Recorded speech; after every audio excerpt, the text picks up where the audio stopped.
in Ghana, where I was a performance artist. There's that picture from the performance. While I was there, I also busked the neighborhood, accompanying myself singing Christian hymns on a pink toy piano.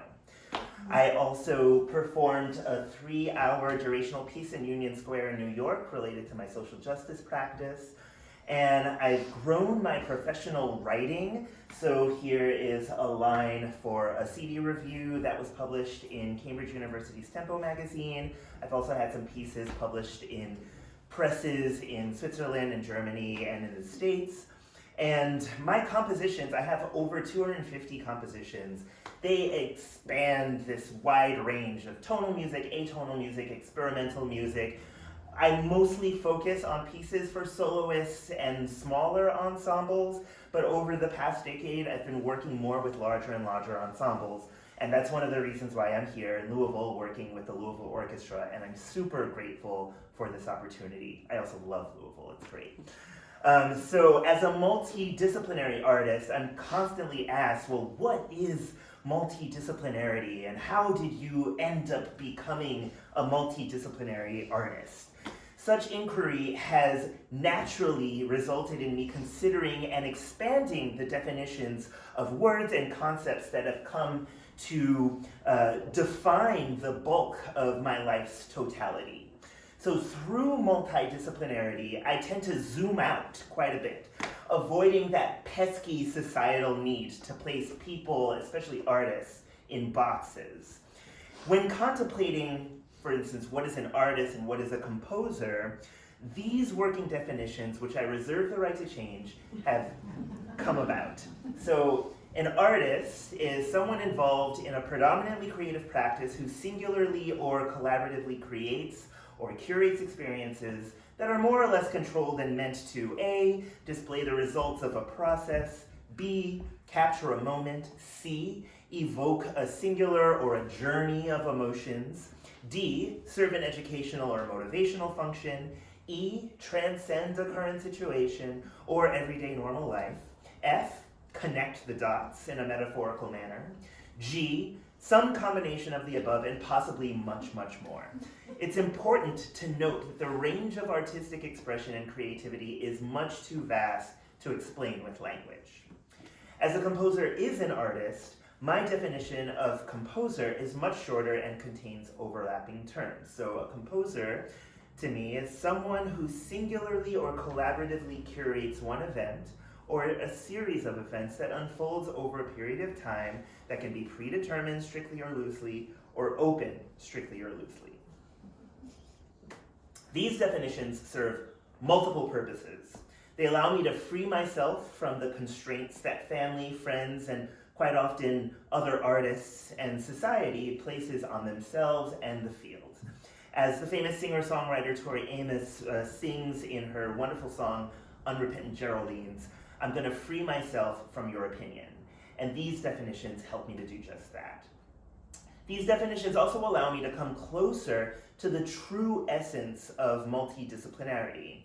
Furthermore, they encourage practitioners to transform, manipulate, modulate, and reimagine materials across disciplines, genres, boxes, imaginations, thus creating an ever-growing toy box of inspiration. In this way, these definitions give artists permission to manifest the challenge of the great Octavia Butler, who said, "You've got to make your own worlds. You've got to write yourself in." In 1952, John Cage composed 4 minutes and 33 seconds, a piece in 3 movements for piano that does not demand the pianist to play a single note on the instrument. While many refer to this piece as the silent piece, it actually forces audiences to listen to the world around them and to realize that true silence can't ever be perceived or experienced. The year before that, Robert Rauschenberg created a series of white paintings. And while both the silent piece and the series of white paintings aren't the first of their kind, the way that these artists came to create these works was superior. So was different than their predecessors. Sorry. In his collection of writings called Silence, John Cage wrote, "To whom it may concern, the white paintings came first. My silent piece came later." This one story sparked the realization within me that visual art is often much more immediate and much quicker, much more diverse than music.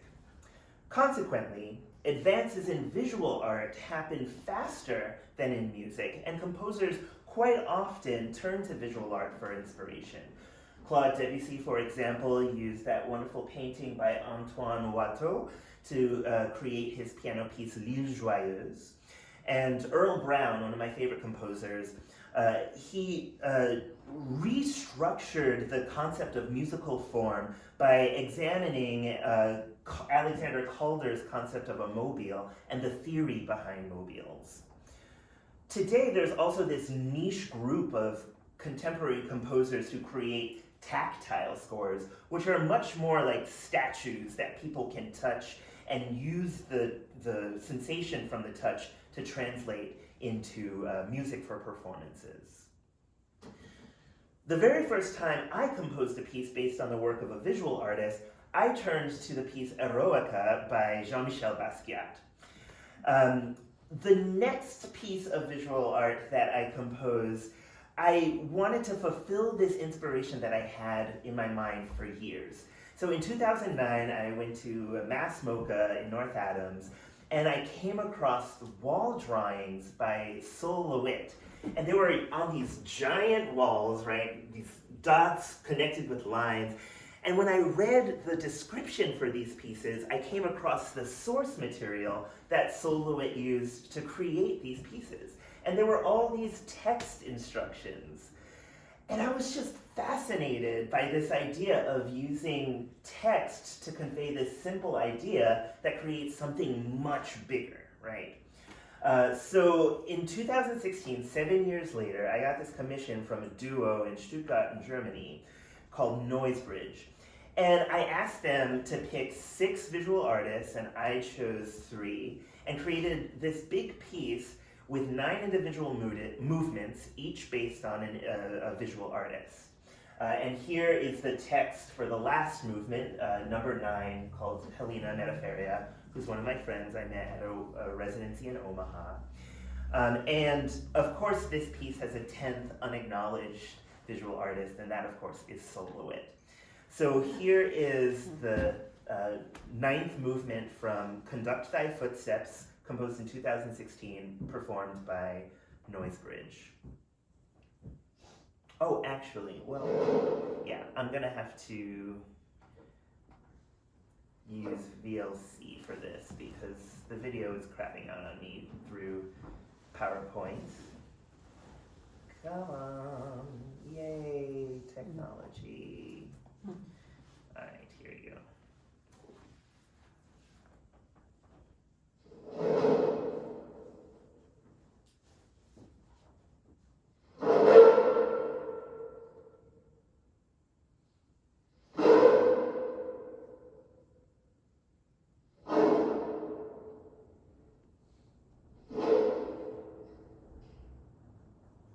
United States of America was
I learned so much after composing this piece, and I'm still honestly learning from this piece.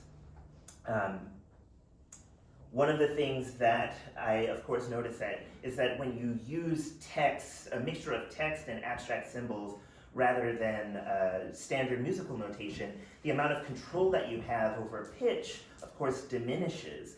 However, the amount of concern that you have for other elements of shaping a musical and a visual experience increases quite dramatically, and it allows you to create these experiences that you just really can't with standard musical notation. The problematic philosopher Jean-Jacques Rousseau decried language as being the harbinger of fatalistic comparison, artificial hierarchies, lies, dangerous concepts of individual property, and other human atrocities. He furthermore views the written text as unnatural in its allowance of edits and revisions of immediate thoughts.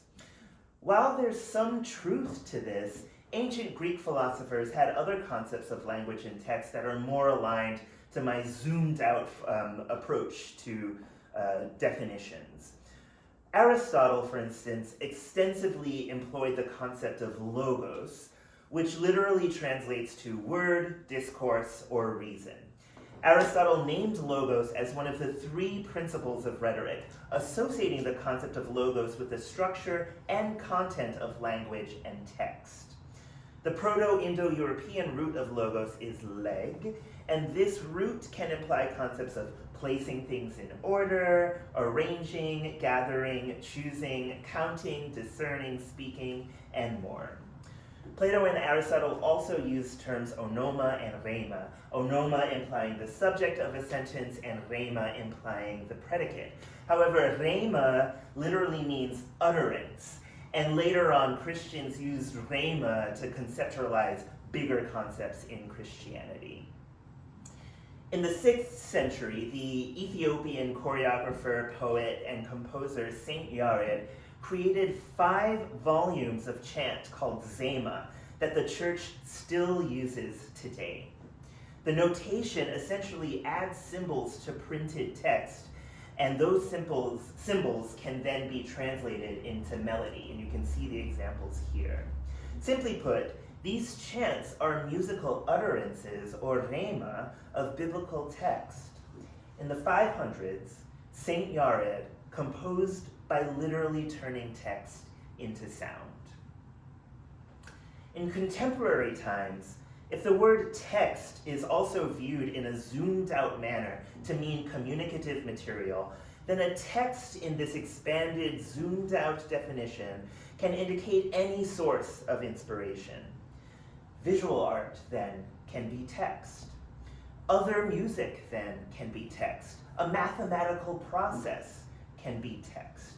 And while a number of composers before me, such as Stockhausen, Yoko Ono, Benjamin Patterson, have composed pieces using written words as text, when the idea of text from this broader approach is incorporated, then new worlds of possibilities can be explored.